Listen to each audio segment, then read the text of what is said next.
that year and the year prior. All right, well, yo, listen, we're gonna blow the whistle on that topic for right now, yo, because we got our special guest in the building, Yo.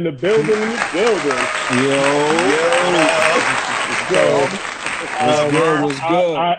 Look, this man should need no introduction, or at least one day in this world he won't need an introduction. But the man himself, Mr. Burn Bright, 600 Burn. Let's give it up to my man over here. So at the end of the day, we already know. Hold up. I'm probably who she gonna choose next year. Hey, there you go. I'm just right now. You know, we the realest in the side. Okay, I'm gonna let that ride. Talk about it. Yeah. But yo, it's a pleasure to have you on, my brother. For real, seriously, man. We seriously appreciate you taking the time out, man, to spend a couple of moments with us to talk, chop it up a little bit about some music and about sports in general and everything or whatever. You know, we'll get into everything, you know, we can. So I think you already know. So no, man, listen, it's like I said, it's a pleasure. I've known you for years. I know your family, you know what I mean? So we tight in that aspect of it. But for those who don't know you, man, look, I'm gonna give you the floor, man. Explain, you know, who you are and what you do. Hey, man, go by Burn Bright 600, whatever you want to call me, man. Do a little bit of everything, man. Music, you know, rap. In my dreams, I could sing, but you know, I could do a little bit of that too. You know what I'm saying? But you know, no doubt. Sports auto-tune, baby, auto-tune. Oh, you know, sports junkie, everything. You know what I mean? Yeah. For sure. And we're gonna get into that. And we're gonna get into that in a minute. But I want to start with the music and keep that vibe, because that's an important thing. Listen, I'm a fan, and I know I'm biased because of the fact that, like I said, I rock with you hard. So right. And of course, I put the fellas on as well, and I know Thomas is definitely familiar with your work. I knew from Facebook. Of course, Dave, you know, Lugo, of course. Yeah. But I want to start with, like, when you started, man. When did you get started rapping? Like, what, you know, when was it for you to start? Like, I was about 13 years old, man. And, my parents were separating, and my brother O had moved down to shout out to O, word up. O had moved down to Atlanta for a little bit, so it was me and Mom's. But O would come up, you know what I'm saying, like every couple months. This one specific time he came up, he had a CD. He was like, yo, put this in. Put the CD in, we rocking. I'm like, yo, this joint's hard. He was like, yo, that's me. I'm like, oh, all right. He was like, yo, you could do this too. Like, you could do this too. It's just a story over a beat, man. You know what I'm saying? So ever since then, I started listening to instrumentals heavy, man. You know what I'm saying? Like, music. I just became a music junkie. It was already in our blood from my father. You know what I'm saying? So okay. Ever since I heard O on the record, is really what lit the fire. Like, oh, I bet. Yeah. Listen, your brother is a beast. Shout out to O, man. Like, for real, shout out to O. People don't recognize that man. Yo, has the way to straddle the fence. And again, I'm biased. I know because of the fact that I know him, and you know, we're close in that regard. But you know, the fact that he is you would consider him a down south rapper because he's from the A and he reps the A hard. And you know, whatever that's you know, and when he raps, you hear that Atlanta in him.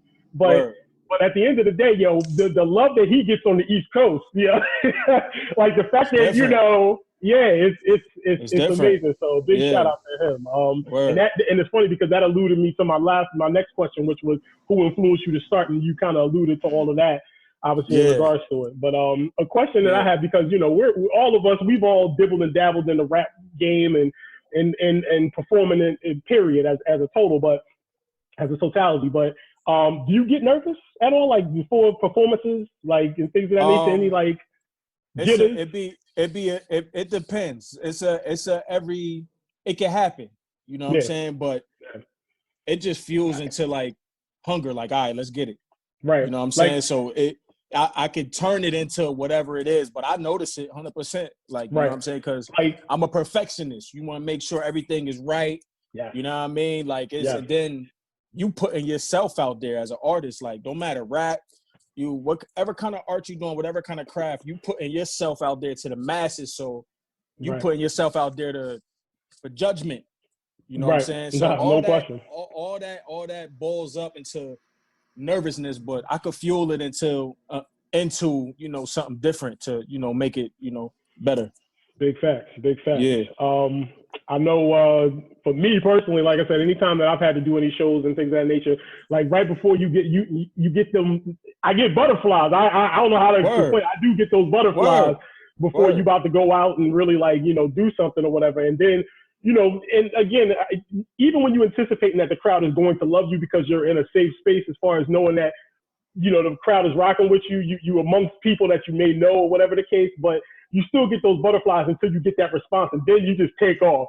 100%. You're in a zone then at that 100%, point. 100%. That's all you see. Like I usually just lock in with one thing in the crowd or a couple things, and I don't really see nothing. You know what I'm saying? It's just tunnel vision. It's tunnel vision, no question.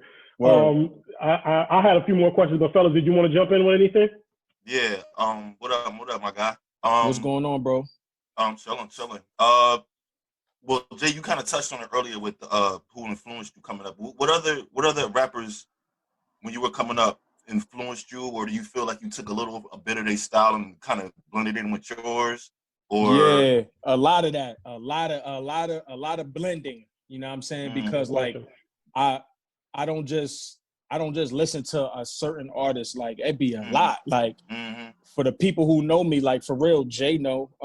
I grew up in the church, like in a gospel family. So the melodicness or the arrangement of songs, Kirk Franklin. Yeah. When it comes from like telling my story in rap through like rap form, Jay-Z. Aggressiveness when I need to, Biggie. So it's like a whole bunch of it's a whole bunch of different artists, man. Like I look up to that you could pretty much put in one pot. You know what I'm saying? Like M said it the best on, I think that was 50's song. You take some Big and some Pac, you mix them up with a pot. Sit up in a pot. Sprinkle a little bit of yellow top. You know what I'm saying? Like it was that right there, you know what I'm saying? But it's it's Big Pac, it's a whole bunch of different outcasts. Like I could keep going, you know what I'm saying? But definitely, man. Like definitely, man. I find motivation in like pretty much any kind of music. You know what I'm saying? So I figure I could be a well-rounded artist, you know what I'm saying, if I listen to this, listen to that, you know what I'm saying? So definitely. That's what I always heard. I always heard musicians, no matter what they're doing, they always got to have an ear for multiple different forms of music. Because a lot of from what I heard of growing up, a lot of hip hop songs that I knew and loved came from older music. A lot of the beats. I hear it through like random songs. I play a lot of video games. So I play GTA 5. If I hear an old station come on, I hear a beat that Nas used. I'm like, yo, he sampled it from this. Oh, okay. Appreciation for that song. You know, and then it makes you go listen to where they got the sample from. Diddy is a was a master at that, like putting these samples, and then I'll be listening. I'll be like, yo, what is that? You know what I'm saying? And then you know you heard it before. You know you heard it mentally. Like, you know what I'm saying? You know you heard it. So that improves my love of music, man. You know what I'm saying? Definitely. Yo, if you could bring one rapper back, from the dead. I asked my boy this the other day. If you could bring one rapper back from the dead, who would it be? Mine was Big L. I could. Man, that's tough because God bless the dead. We lost a lot. They lose a lot. Especially recently, man, with Nick. We just lost King Von yesterday, man. Exactly. You know what I'm saying? And I was just really tapping into him like that, like maybe a couple months ago. I didn't even really know who the God was. I'm a big fan of Lil Durk. You know, I was gonna say that's Lil Durk's man. I don't really like too much drill music, like rest in peace, Pop Smoke. I really wasn't a big fan of him. I wasn't either. But as far as Lil Durk, like his whole everything as an artist, I was a big fan of that. But it's tough. I mean, I want to say Big and Pac, but influentially, I might have to go with Nip. I would bring Nip back. Got his shirt on right now. Right. I would bring Nip back because like it was his one album. He was not done, bro. He had a whole lot more to do, not just musically. You know what I'm saying? Like, That's the worst when it goes so young. Hey, man, that was a good ass question, yo. I ain't even that was a good ass question, yo. It was tough because Pac and Big, I love both of them jokers, you know what I'm saying? But Nip was just different to me, like, you know what I'm saying? Like, he was different. He was different. Right. He was, and he wasn't even close to being done, man. For real, man. Right, yeah, man. Right. So like the way that we feel, the way we feel about Nip is, if you think about it, like what 10-20 when we lost Stack Bundles, Stack was on to something too, man. Stack was. I mean, I know he was real underground, but Stack was a different dude, yo. If you really listen to his raps, yo, Stack Bundles was on to something hard, yo, until he got taken from us. So real talk. He was coming. But real talk. I wanted to ask you a question, but I want to get into playing one of your tracks real quick before we do that, and then I'm gonna ask you this question. So this one is off of his most recent project that's out right now, For the Family, and it's one of my, I ain't gonna lie, it's one of my favorites. Now I'm before I get into the song, I'm gonna give a little story. We was coming back from a session from a song that we had done together, and I'm with your brother, and we in the car. And he like, put this on real quick. You know, you got to play this. And we had been playing you up to where we recorded and back. So we was playing. It was Burn Bright session. So and again, shout out to your brother. I kid you not, he is probably outside of God being. If I wanted to get religious about it, he is your biggest supporter. There is 100%. Nobody on this earth that is a bigger supporter of you than that man. That man wants to see you win at all costs. I believe he would give his life to see you win.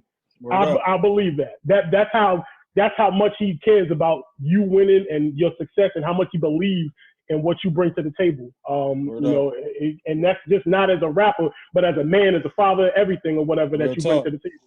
So shout out that definitely goes. That I don't want to go without saying that, but.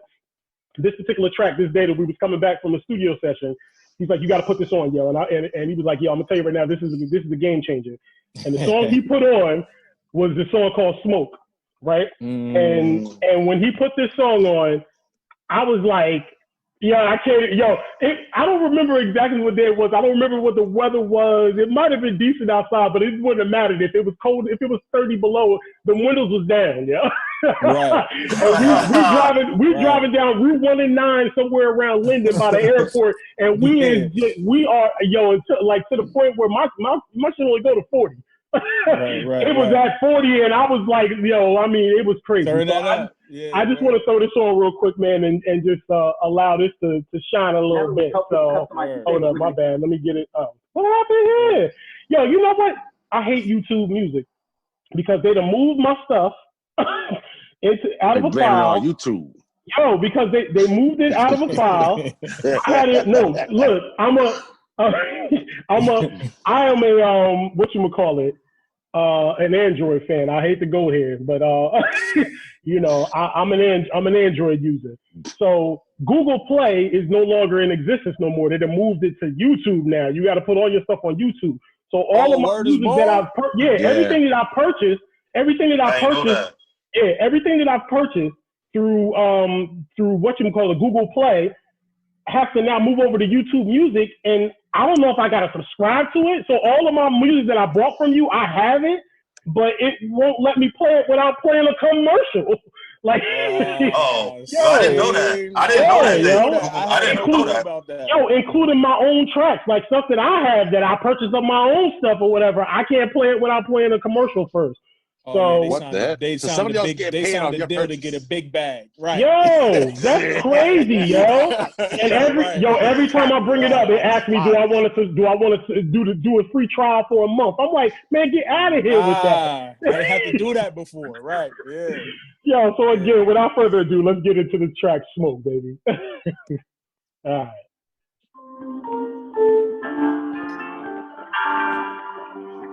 Yeah.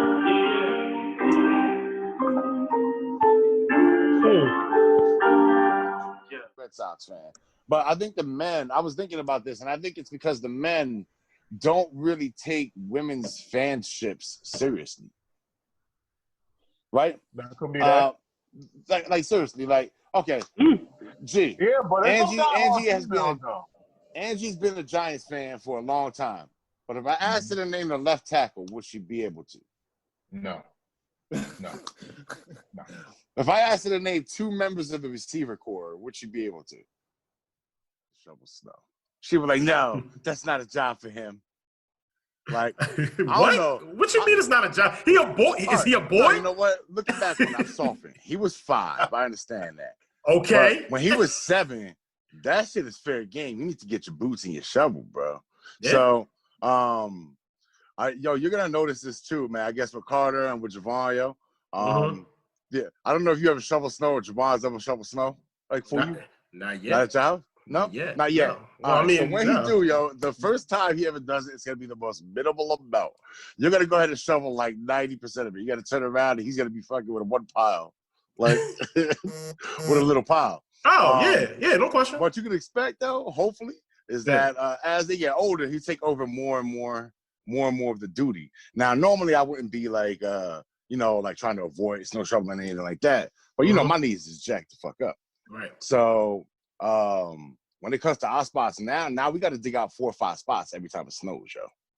Like on our block, because we only got one driveway, we got 5 cars. Right. So I've been looking around up and down. I try to think back to when we was young, yo. Y'all went snow shoveling, right? What you mean? Y'all like to earn money? I really believe it or not, I really didn't do it. Nah, I didn't do it. Did you? Tom? Hell no. What the fuck?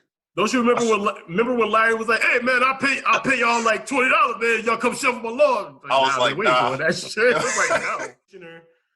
Of the Brooks Football League, which is the league that myself, that Dave is a part of, and Thomas was a founding member of at one point in time. This is his first year out of the league, but still second year out. So, this is your first year out. But I took a break like 5 years ago, but whatever. Well, whatever. I'm just saying this is your first year out of the league from last season. Correct. So we have with us the current commissioner and friend to the room, Andrew Giddings. Andrew, welcome to the show, man. Thank you for having me. Thank you guys. I appreciate you guys. What's going on, Drew? No doubt. What up, Diddy? Listen, I'm gonna be honest with you. This is gonna be a hard interview for me to do because we just got finished playing a little Call of Duty, and I'm not gonna lie, I had to excuse myself because I had to go and curse and punch the wall. Yo, a few times. I begged us in middle of combat, took the game off and left. Let's call it what it is. Yo, the man pretty much set us up. Yo, he set us up. Soldiers get shot for what you did, right?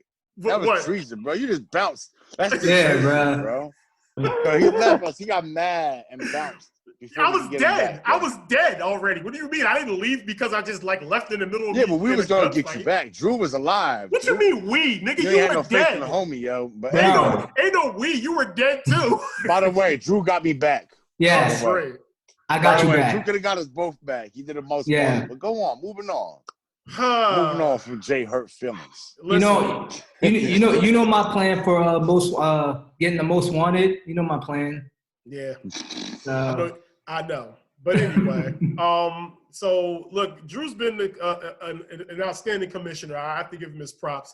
Yes. He's been very. I'm sorry.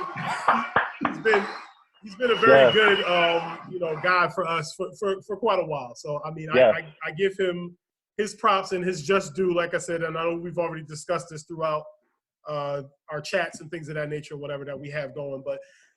We wanted to kind of dive down a little deeper into things and ask you a few questions, if you don't mind. So I guess I'll start it off since I already have the floor. How long have you been playing fantasy football? I want to say I've been playing since we started since this league started.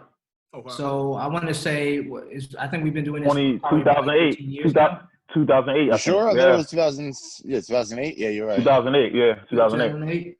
Gotcha. So I've been playing since then. Like you guys got me into it. You guys taught me everything about it. Nice. Yeah. So Dave, you, Tom, Frank, Carlos, wherever he is at this moment. Yo, were you in the expansion to 8 or the expansion to 10? I was. He's an original 8. He's an original 8 guy. I was the part of the expansion. He was an expansion, and I think Lee was an expansion. I think Jay and Lee are the expansion guys. Yeah. All right. Yeah, I came along that following year, 2009. I think Jimmy's an original 8. I think Dana was in the original 8 too. Dana was in the original 8. Dana was in the original 8. Los, Frank, me, damn. Me. Yeah, you and Drew. Yeah. Drew. Yeah, I think it was 8 originally. And then I think Lee joined and then Jay joined. Yeah. Yeah. I think that's how it went down. Next question. The preparation that goes into being the commissioner. Can you walk us through kind of, what your thought process is? Because to be honest with you, you do a lot, obviously, from the commissioner's standpoint. And again, like I said, we don't take it lightly. We appreciate everything that you do. But what's the preparation like, year to year, going through getting everything prepped and getting us geared up and ready to start that next season, especially in a season like this season where, it's been a pandemic going on and kind of keeping us motivated and, on pace to kind of see this thing through, obviously, from your standpoint. How do you feel about that? Well, I would say this. Usually on a regular year, I would pretty much plan it out because I know everybody has, things to do, especially like when it comes to our draft. Usually our draft is usually around like Labor Day weekend or the weekend before. Right. So I try to plan accordingly. Like, so I try to get everybody on board. Like, hey, this is the day. Don't plan anything else, on this day. Right. And then I try to make it, interesting. I remember I had a cookout one year on the 4th of July, and I did the lottery, the draft lottery then with Dave and Gimme. And then from then on, I just started the routine. Was like, hey, let's just keep this up, keep the tradition going. So ever since then, I always do it. I do the draft lottery on the 4th of July. I do the schedule like a couple weeks after that, and then from there, just getting everything ready for the draft, getting the draft board, making sure everybody pays me the money, stuff like that, So it is a lot. I would say this year though, it's even harder because of the pandemic and everything that's going on. And I remember that cookout that I wasn't invited to. Where that first.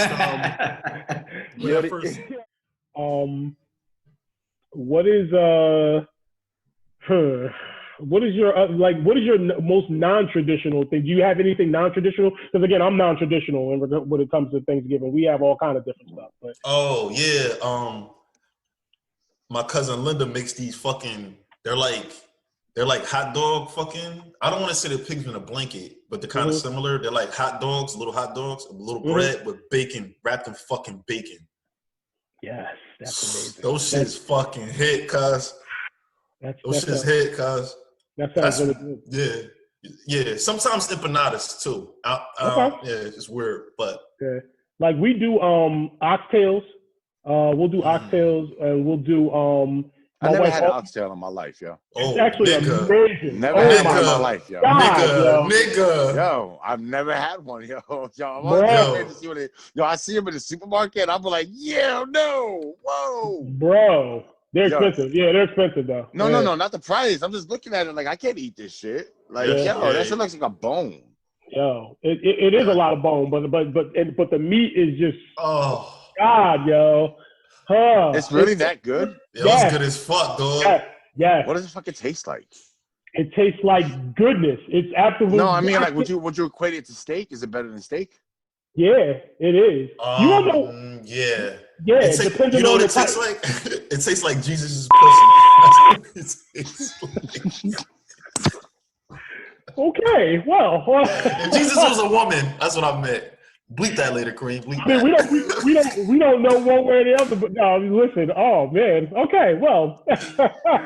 Bleep that later, Kareem. Thank you. Yeah, I can't. Look,